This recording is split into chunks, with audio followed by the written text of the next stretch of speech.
وما ارسلناک الا رحمۃ للعالمین۔ رب فرماتا ہے محبوب ہم نے آپ کو ساری کائنات کے لیے رحمت بنا کر کے بھیجا۔ حضور جو ہے ہم غلاموں کے لیے رحمت بن کر آئے۔ عزیزان ملت اسلامیہ، حضور اکرم صلی اللہ تعالی علیہ وسلم کی ولادت بسعادت جو ہے ربیع الاول شریف کے مہینے میں ہوتی ہے۔ جانتے ہو میرے بھائی،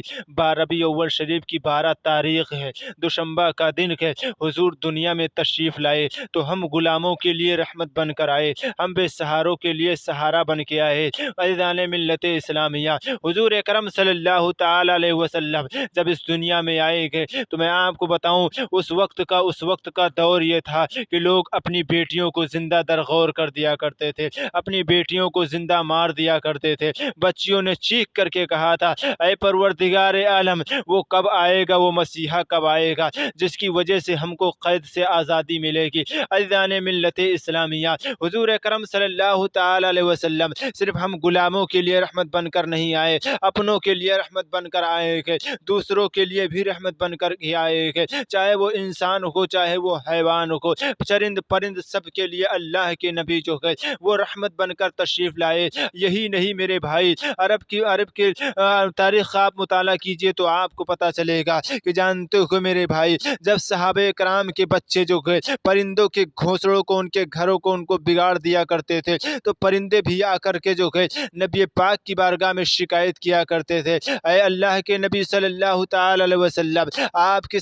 امت کے صحابہ کے بچے جو گئے ہمارے گھروں کو بگاڑ دیا کرتے گئے، ہم بڑی مشقت سے جو ہے اپنے گھروں کو بناتے گئے، آپ انہیں منع فرما دے کہ وہ جو ہے وہ بچے ہمارے گھروں کو نہ توڑے، ہمارے گھروں کو برباد نہ کرے۔ عزیزان ملت اسلامیہ، پتہ چلا اے مسلمانوں، میرے آقا صلی اللہ تعالی علیہ وسلم ہم غلاموں کے لیے رحمت بن کر نہیں آئے، بلکہ انسان کے لیے رحمت بن کر نہیں آئے، بلکہ ہر چیز کے لیے جتنی بھی چیزیں اللہ نے اس دنیا میں پیدا فرمائی ہیں سب کے لیے اللہ کے نبی صلی اللہ تعالی علیہ وسلم رحمت بن کر آئے۔ اور میں آپ کو بتا دوں اللہ تبارک و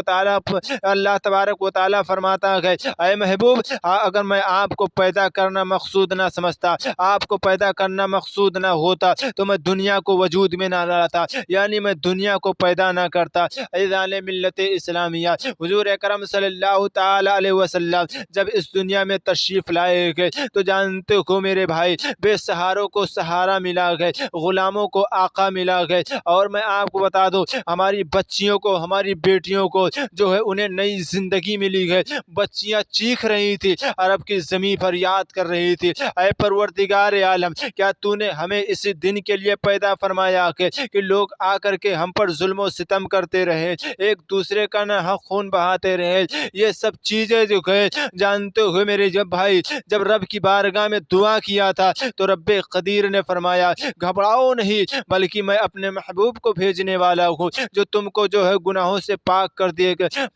دے گا۔ جانتے ہو یہی عرب کی سرزمین کے یہاں کے لوگ بیٹیوں کو منحوس سمجھتے تھے، اپنی عورتوں کو منحوس سمجھتے تھے، یہاں تک کہ جب ان کی عورتیں حالت حمل میں ہوا کرتی تھی تو ان کے کھانے اور پینے کا برتن الگ کر دیا کرتے تھے، اور اگر کسی عورت کی ایک مرتبہ شادی ہو جاتی تو دوبارہ اس کو زمانے میں اس کو سماج میں جینے کا اختیار نہیں تھا، اس کے اختیار کو لوگ چھین لیا کرتے تھے۔ عزیزان ملت اسلامیہ، بہت سارے واقعات گئے حضور کے آنے سے پہلے۔ ایک جانتے ہو یہ عرب کی سرزمین جو ہے جو آج پاکیزہ مقدس زمین بن چکی ہے، جس کے دیکھنے کے لیے، جس کے زیارت کے لیے، خانہ کعبہ کے لیے اور مدینہ منورہ کی زیارت کے لیے لوگ آتے گئے۔ عزیزان ملت اسلامیہ، حضور کے آنے سے پہلے لوگ گناہوں میں ملوث تھے، لوگ گناہ کرتے تھے، ظلم و ستم کرتے تھے، ایک دوسرے کا نہ حق خون بہایا کرتے تھے، ایک دوسرے کو نہ حق قتل کر دیا کرتے تھے، کوئی انصاف نہیں تھا، کوئی دھرم نہیں تھا، ایک دھرم کے لوگ دوسرے دھرم کو مارتے تھے۔ لیکن جب میرے آقا صلی اللہ تعالی علیہ وسلم جب اس دنیا میں تشریف لائے گئے تو سب کو جینے کا سلیقہ ملا گئے، زمانے میں کیسے جیا جائے یہ حضور نے سلیقہ بتایا گئے، ماں کے ساتھ کیسا سلوک کیا جائے میرے آقا نے اس کا سلیقہ بتایا گئے، بہن کے ساتھ کیسے سلوک کیا جائے میرے آقا نے بتایا گئے، بیٹیوں کے ساتھ کیسے پیش آیا جائے میرے آقا نے اس سب کا سلیقہ بتایا گئے۔ آپ تاریخ کا مطالعہ کیجئے اور میرے آقا صلی اللہ تعالی علیہ وسلم کے دیوانوں میرے آقا کی سیرت تو پڑھیے، تب آپ کو پتہ چلے گا میرے آقا صلی اللہ تعالی علیہ وسلم جو کہ غریبوں کے ساتھ کیسے سلوک کیا کرتے تھے، ان کے ساتھ کیسے پیش آیا کرتے تھے۔ یہی نہیں میرے بھائی، آپ غلاموں کی بھی تاریخیں اٹھا کر کے دیکھیے، یتیموں کی تاریخیں اٹھا کر کے دیکھیے، مکی یتیموں کے ساتھ میرے آقا صلی اللہ تعالی علیہ وسلم کیسے پیش آیا کرتے تھے۔ میرے بھائی آپ تاریخ کا مطالعہ کیجئے تو آپ کو پتہ چلے گا۔ میرے بھائی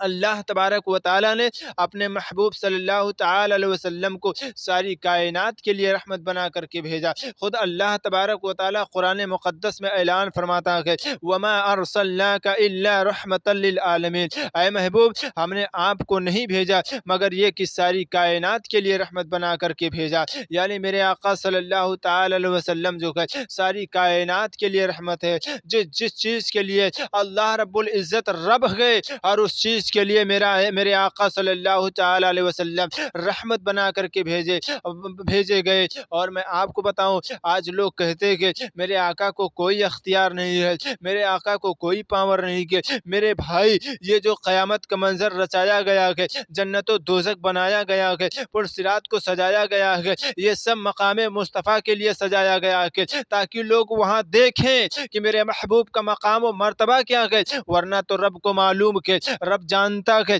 کون جہنمی ہے کون جنتی ہے۔ رب کائنات اس کے اعمال کی وجہ سے، اس کے گناہوں کی وجہ سے اسے جنت میں ڈال دیتا، اور اس کے نیک اعمال کی وجہ سے اسے جنت میں ڈال دیتا، اس کے برے اعمال کی وجہ سے اسے جہنم میں ڈال دیتا۔ لیکن میرے آقا صلی اللہ تعالی علیہ وسلم کے دیوانوں اللہ رب العزت نے میدان محشر کو اسی لیے رچایا گیا تاکہ لوگ دیکھ لیں جو دنیا میں رہ کر کے کہتے کہ میرے آقا کو کوئی اختیار نہیں کہ میرے آقا کو کوئی پاور نہیں کہ وہ بھی مرنے کے بعد دیکھیں کہ مصطفیٰ کا پاور کیا ہے، رب کے محبوب کا پاور کیا ہے۔ اور میں آپ کو بتا دوں اسی لیے رب کائنات نے اس بزم کو سجایا گیا مطلب میدان محشر کو، اور